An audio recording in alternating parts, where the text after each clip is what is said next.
JEE main ఫలితాల్లో ముగ్గురు తెలంగాణ విద్యార్థులతో 100% తో తెలంగాణ ఫస్ట్ నారాయణదే. ఖమ్మం జిల్లా బురాన్పురంలో ఓ దారుణ ఘటన చోటు చేసుకుంది. తండ్రి, పెద్ద కూతురు అత్యంత కిరాతకంగా చంపబడ్డారు.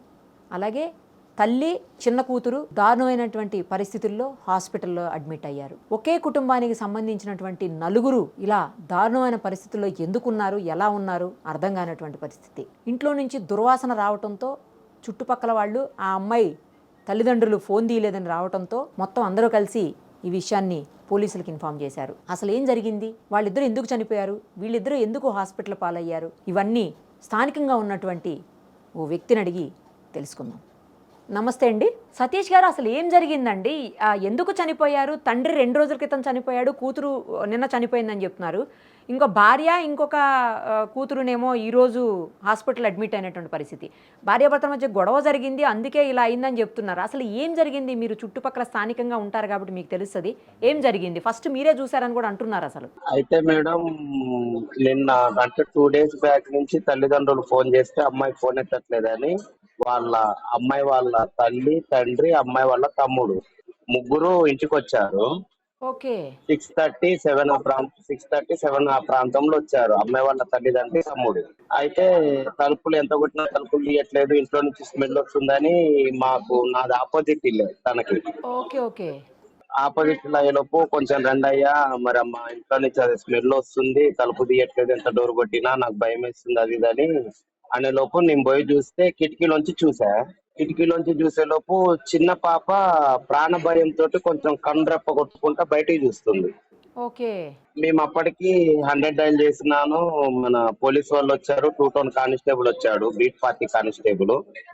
ఆయన రాగానే, అన్న మరి ఇట్లా పాప కళ్ళు తెరిచి చూస్తుంది అన్న అంటే, తలుపు కొట్టేసేయండి, మీరు ఇమీడియట్లీ పాపని హాస్పిటల్ తీసుకోబోండి అన్న, పాపన్న బతుకుద్దేమో చూద్దామని డోర్ కొట్టేసి పాపని తీసుకెళ్ళాము. పాపని తీసుకొని పోయినాక అంటే తండ్రి, పెద్ద పాప ఇద్దరు డెత్ కన్ఫర్మ్డ్. అయితే తల్లి పరిస్థితి ఏందా అని అక్కడ ఒక చీపిరి ఉంటే చీపిరి తోటి తల్లి ముఖం మీద సైడ్ కన్నం ఇట్లా ముఖం కనిపెట్టలేదని అనేలోపు అమ్మాయి రమ్య తల్లి కనురెప్పలు ఆడిచ్చింది. ఇట్లా ఆవిడ బ్రతికే ఉంది. కనురెప్పలు ఆడిచ్చే లోపు కానిస్టేబుల్ గారు ఏం చేశారంటే, అన్న మరి రమ్య కూడా బతికే ఉందన్న, కొంచెము ఈ అమ్మాయిని కూడా హాస్పిటల్ తీసుకెళ్దామన్నా అంటే 108 చేస్తే ఒక 10 సార్లు చేస్తున్నాము. 108 వాళ్ళు రెస్పాండ్ కాకుంటే అమ్మాయి వాళ్ళ తమ్ముడు అప్పి ఆటో 7 సీటర్ ఆటో తోలుతాడు అమ్మాయి వాళ్ళ తమ్ముడు. ఓకే. పాపని అదే ఆటోలో పాపని పంపించాను ఆల్రెడీ. అయితే మళ్ళీ అబ్బాయికి ఫోన్ చేసి, అరే నాయన మీ అక్క కూడా బతికే ఉన్నది, కండ్రెప్పలు ఆడిస్తుంది, అర్జెంట్ గా వెనక్కి వచ్చేస్తే నీ అక్కని పాపని ఇద్దరిని హాస్పిటల్లో జాయిన్ చేద్దామని మళ్ళీ అబ్బాయిని వెనక్కి పిలిపించి అదే ఆటోలో అమ్మాయిని, చిన్న పాపని, తల్లిని గవర్నమెంట్ హాస్పిటల్ పంపించాం. గవర్నమెంట్ హాస్పిటల్ పంపించాక ఈ ఇక తండ్రి చనిపోయి ఉండడం, రక్తపు మడుగులో ఉన్నాడు అబ్బాయి. పోలీసు వాళ్ళు వచ్చారు, ఫోరెన్సిక్ పోలీసు వాళ్ళు వచ్చారు, అక్కడ క్లూస్ టీమ్ వాళ్ళు వచ్చి విజువల్స్ తీసుకున్నారు మొత్తం. అయితే మేడం, నిన్న ఈ చనిపోయిన వ్యక్తి భార్య రమ్య అనే అమ్మాయి మాకు మార్నింగ్ 10కి ఇంట్లో అంటే బయట కనపడ్డది రోడ్డు మీద. ఓహో.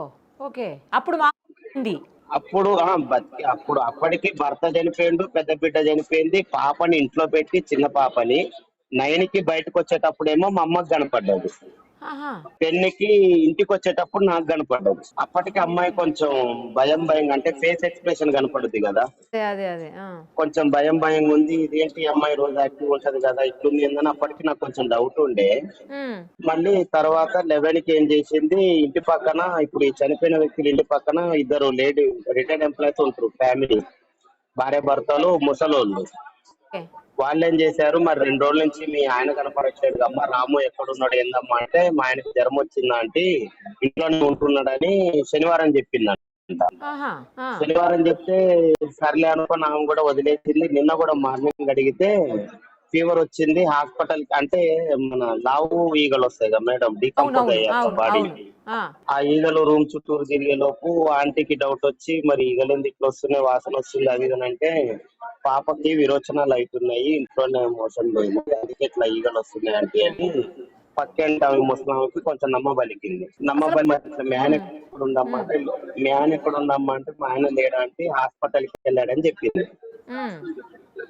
ఎవరిని ఫోన్ ఎత్తని, ఎవరన్నా ఫోన్ చేసినా, రాముకి చేసినా, తనకి చేసినా తనే మాట్లాడుతుంది. ఓహో. ఎవరిని అసలు ఇంట్లో ఫోన్ ఇయ్యలేదు. ఇంటి పక్కన ఆమె బాగా ట్రై చేసింది లోపలికి పోదామని. ఓకే. ఆమెని ట్రై చేయలేదు. 11ంటికి ఆంటీ ఇడ్లీ తీసుకొచ్చి ఇస్తే బాడీ దగ్గర రూమ్ లో పోయి పాపకి, చిన్న పాపకి ఇడ్లీ పెట్టినట్టుంది. 2 ప్లేట్లు ఇడ్లీ ఇస్తే చెరి ప్లేట్ ఇడ్లీ తిన్నారు. ఓకే. బాడీ అంటే బాడీ అవతారాన్ని బట్టి మినిమం 48 అవర్స్ అయ్యింది. అయి ఉంటది అదే. 48 అవర్స్ అయిన తర్వాత నిన్న 10ంటికి నాకు కనిపిస్తది. 11ంటికి ఇంటి పక్కన ఆమె టిఫిన్ ఇస్తే టిఫిన్ తీసుకుపోయి టిఫిన్ తింటది. ఆ, అసలు ఈ భర్త ఏం చేస్తాడు, అంటే ఈమెం లైవ్ చేస్తుందండి? ఇద్దరు ఏం చేస్తారు అసలుకి? భర్త వచ్చేసి మేడము N45 ఆన్లైన్ పేపర్ ఉంటది కదా, ఆన్లైన్ పేపర్స్ ఉంటాయి కదా మేడం, అందులో వర్క్ N45 చేస్తాడు ఆయన? అందులో జిల్లా ఇన్ఛార్జ్ అబ్బాయి రాము. ఈమెం చేస్తుంది? అమ్మాయి హౌస్ వైఫ్ మేడం. ఇది రెంట్ హౌసే? Rent house. మా ఇంటి ఎదురుగా రెంట్ వచ్చేసి వీళ్ళు 4 years అవుతుంది. పిల్లల వయసు ఎంత ఉంటదండి? పాప వయసు, పెద్ద పాప వయసు, చనిపోయిన పాప 5 years మేడం. ఇప్పుడు ఉన్న పాప? చిన్న పాపకి 3 years. అసలు ఏం జరిగి ఉంటుందని మీరు అనుకుంటున్నారు? అదేదో గొడవ కూడా అయింది ఇద్దరి మధ్యన అని కూడా ఏదో న్యూస్ వస్తుంది, నిజమేనా? అది ఏం జరిగి ఉంటుంది అసలు? అంటే మేడం వాస్తవానికి భార్యాభర్తల గొడవ అయితే 2 days కు 3 days కు ఒకసారి అవుతుంది. వాళ్ళ అమ్మాయి వాళ్ళ అమ్మ నాన్న వస్తారు, వాళ్ళ తమ్ముడు వస్తాడు, వారానికి ఒకసారి 2 వారాలకు ఒకసారి వచ్చి గొడవ చేసి కాంప్రమైజ్ చేసి వెళ్ళిపోతారు. పంచాయతీ చేసి వెళ్తుంటారు. పంచాయతీ చేసి, అంటే వాస్తవానికి ఎప్పుడు గొడవైనా అబ్బాయి వాళ్ళ అమ్మ నాన్న రాలేదు, అమ్మాయి వాళ్ళ అమ్మ నాన్నే వచ్చారు. అంటే మొత్తం ఇక అమ్మాయి సైడే మొత్తం. మేడం వీళ్ళు వచ్చేసి బురహానపురం బొడ్రాయి సెంటర్ మేడం. ఓకే. బొడ్రాయి సెంటర్ దగ్గర 4 years అవుతుండే వీళ్ళు వచ్చి. అప్పటి నుంచి మీరు అబ్జర్వ్ చేస్తూనే ఉంటారు కదా? అబ్జర్వ్ చేస్తున్నాం వీళ్ళని. ఫ్యామిలీ ఇష్యూస్ అవుతున్నాయి మేడం. 2 days కో 3 days కి ఒకసారి కొట్టుకుంటారు, తిట్టుకుంటారు, పెద్ద పెద్దగా అరుస్తారు, పిల్లగాళ్ళని కొట్టడం, మళ్ళీ తెల్లారి బాగానే కలుస్తారు. అంటే షాపింగ్ లో పోతారు, రెస్టారెంట్ లో పోయి తినేసి వస్తారు, పిల్లగాళ్ళని బాగా చూసుకుంటారు. మళ్ళీ ఈ సంవత్సరమే, పోయిన సంవత్సరం పాప యూకేజీ జాయిన్ చేశారు పక్కనే శ్రీ చైతన్య స్కూల్లో, చనిపోయిన పాప. లవ్ మ్యారేజ్ అండి వాళ్ళది, లేకపోతే అరేంజ్డ్ మ్యారేజేనా? అంటే మాకు తెలిసి లవ్ మ్యారేజ్ అని తెలిసింది మేడం. ఇంట్లో వాళ్ళు ఒప్పుకోకుంటే ఇంట్లో నుంచి బయటకు వచ్చిందని తెలిసింది. ఎందుకంటే మీరు పదే పదే ఈ అమ్మాయి తరపు వాళ్ళు వస్తున్నారు కానీ అతని తరపున ఎవరు రారు అని అనేసరికి నాకు డౌట్ వచ్చింది. అందుకే నేను అనుకున్నా, నేను నైట్ కనుక్కున్నా ఇది. ఇంట్లో అబ్బాయి వాళ్ళ ఇంట్లో గొడవ పెట్టుకొని ఈ అబ్బాయి ఇటు వచ్చేసాడు. ఇక మాక్సిమం నేను చూడంగా అయితే 4 years లో అబ్బాయి తరపు వాళ్ళు ఇంటికి రాలేదు. అదే ఇద్దరి మధ్యన గొడవ జరిగి ఏదన్నా జరిగి ఉండొచ్చు తప్పించి బయట నుంచి ఎవరన్నా వచ్చి ఏమన్నా చేసింది అయితే కాదు. అంటే మేడం అబ్బాయి అజం ఉంటాడు, 6 feet ఉంటాడు అందాజా, కొంచెం లావు ఉంటాడు. అబ్బాయిని అమ్మాయి ఒకతే చంపే బాడీ అయితే అమ్మాయిది కాదు. మా అంచనా, నా డౌట్ అయితే 3rd person ఎవరో ఒకరు ఉన్నారు. అయితే మాకు ఇప్పుడే తెలిసింది ఏంటంటే అమ్మాయి కూడా నిన్న ఏదో మందు తాగింది అనుకున్నాం గానీ తను మందు తాగలేదట.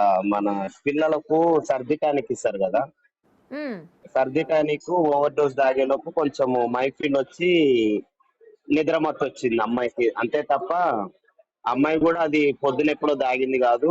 మార్నింగ్ నేను చెప్పా కదా, మార్నింగ్ 10కి కనపడ్డదండి. మార్నింగ్ 10కి అమ్మాయి 3 ఏళ్ల పాప ఉంది కదండి, ఆ 3 ఏళ్ల పాపకు కూడా గాయాలు ఉన్నాయా ఏమన్నా? అంటే నిన్న మేము పాపను బయట తీసినప్పుడు ఇక్కడ నుదురు కాడ బ్లడ్ ఉండే మేడం. ఓహో.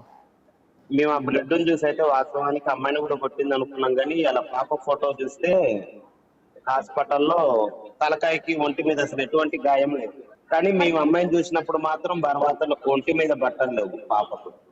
చిన్న పాపకు అసలు ఒంటి మీద బట్టలు లేవు, అంతే బయటికి తీసుకొచ్చాం పాపని. మరి పెద్ద పాపనికి అంటే ఆమె ఎలా చనిపోయిందో? పెద్ద పాపకి కూడా ఇప్పుడు తండ్రికి ఇక్కడ మూతి మీద గట్టి కొట్టినట్టున్నాయి కదా మేడం దెబ్బలు. ఓహో. పెద్ద పాపకు కూడా అంతే ఉంది మూతి మీద. అంటే నేను అనుకోవడం అయితే ఏదో గోడకి కొట్టి చంపినట్టు అనుకుంటున్నాము. అయితే మీరు అన్నట్లు ఇంకెవరో ఉండాలి. ఉన్నారు మేడం, ఎందుకంటే అమ్మాయి చంపేంత, అబ్బాయిని చంపేంత బాడీ అమ్మాయిది కాదు. 3rd person ఉన్నాడు. ఇక మరి ఎంక్వైరీలో ఏం తెలుస్తుందో చూడాలి. నా పెద్ద బిడ్డ, అమ్మాయి ఇప్పుడు చనిపోయిన పెద్ద అమ్మాయి ఇద్దరు ఫ్రెండ్స్.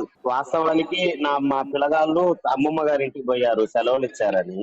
మా పిల్లగాళ్ళు ఉంటే అమ్మాయిలు చనిపోయేటోళ్ళు కాకపోవచ్చు. ఎందుకంటే మా పిల్ల డైరెక్ట్ వాళ్ళ ఇంట్లో పోయిద్ది, వాళ్ళు మా ఇంట్లోకి వస్తారు, మా పిల్లగాళ్ళు వాళ్ళ ఇంట్లో పోతారు ఆడుకోవడం. వాళ్ళిద్దరు మా వాళ్ళిద్దరు నలుగురు ఆడుకోవడం బజార్లో. వాళ్ళు ఎవరితో ఆడుకోరు. మళ్ళీ నేటివ్ ప్లేస్ ఎక్కడండి? మా వాళ్ళు లేకపోవడం కూడా వీళ్ళది.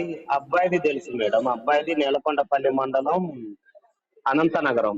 ఆమె తెలియదు. ఆ అమ్మాయి తెలియదు మేడం, ఏదో కోదాడ సైడ్ అని చెప్పారు, ఐడియా లేదు. సరే అండి, అయితే పోలీస్ ఇన్వెస్టిగేషన్లో మొత్తం బయటకు వస్తాయిలేండి. ఎవరు, ఏంటి, ఎందుకు చంపారు, ఎలా చంపారు అన్నీ కూడా వస్తాయి. ఎప్పుడు చంపారు? మీరు కూడా కొంచెం దయచేసి మీడియా కూడా దీన్ని కొంచెం అంటే చల్లబరచుకోకుండా, ఎందుకంటే చిన్న పాప, అభంశుభం తెలియని పాపని అంత క్రూరంగా చంపినందుకు, పాపను చంపటం దారుణం. చంపిన ఎవరిని శిక్ష చంపినా పడేదాకా దారుణమే, మీరు పాపను కూడా అంత చిన్న కొంచెం. పిల్లలు మరి. ఖచ్చితంగా అండి, అంటే ఖచ్చితంగా. మళ్ళీ మాకు తెలిసింది ఏంటంటే పెద్ద పాపకు మెడల్ ఇరిచారని తెలిసిందండి. బాబోయ్. మెడ ఇరిచారని తెలిసింది మాకు, ఎందుకంటే నైట్ తీసేటప్పుడు బాడీ ఆగట్లేదు మెడ.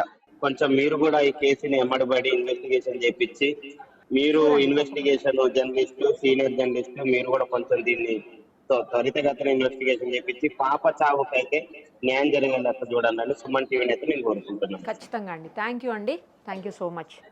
Thank you madam.